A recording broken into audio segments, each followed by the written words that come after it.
Pinamoderno ng Pilipinas ang kinatatakutang submarine ng China mula sa France.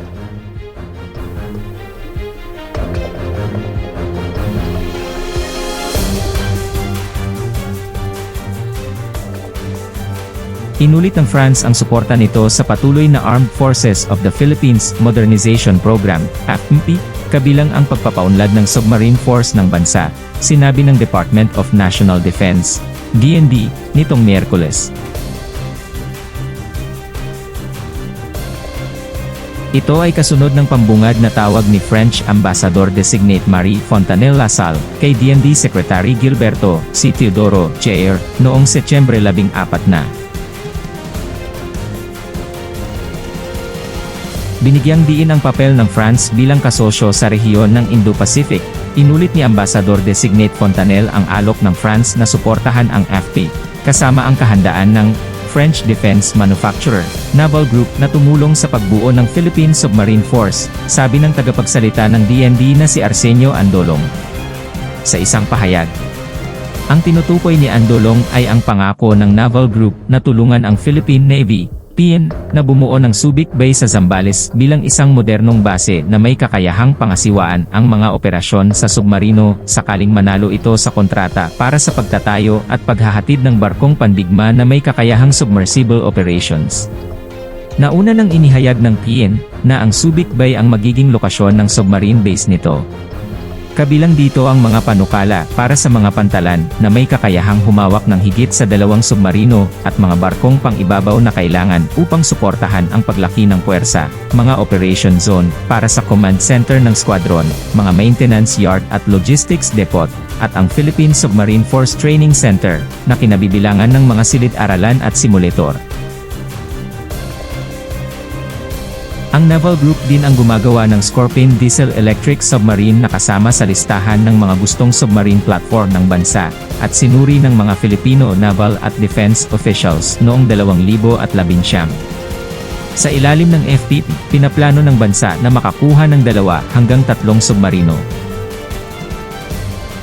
Nauna nang nagpahayag ang France ng interes na lumahok sa nagpapatuloy na AFP, lalo na sa Horizon 3 na nakatuon sa pagkuha ng mga kagamitan para sa panlabas na depensa.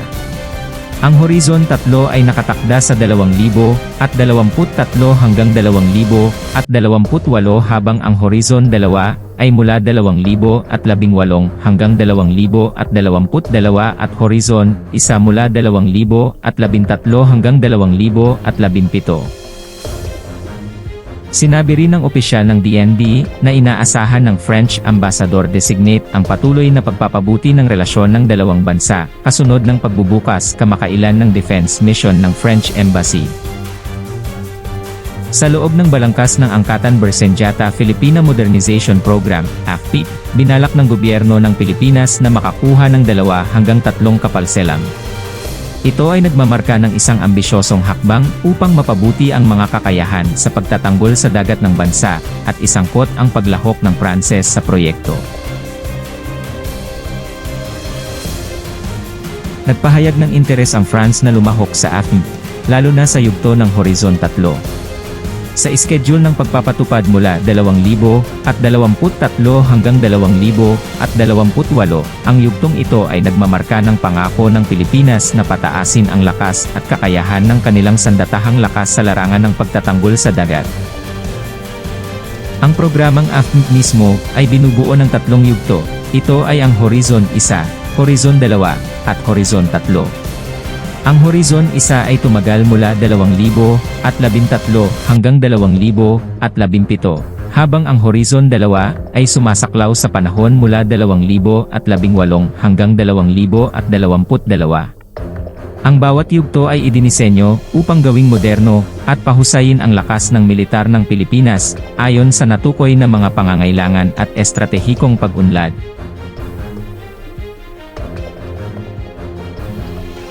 Gamit ang opsyon na makakuha ng mga submarino, ipinapakita ng Pilipinas ang pagtuon nito sa pagpapaunlad ng sea power na nagbibigay ng mas komplikado at malalim na dimensyon ng depensa. Ang mga submarino, kasama ang kanilang mga kakayahan sa pagpapatakbo at taktikal, ay nagbibigay ng estratehikong kahusayan sa pagsuporta sa mga patakaran sa pambansang depensa at pagpapanatili ng seguridad sa dagat sa malawak na karagatan. Ang paglahok ng Pransya sa FPE ay nagdaragdag ng internasyonal na dimensyon sa pagsisikap na ito sa modernisasyon.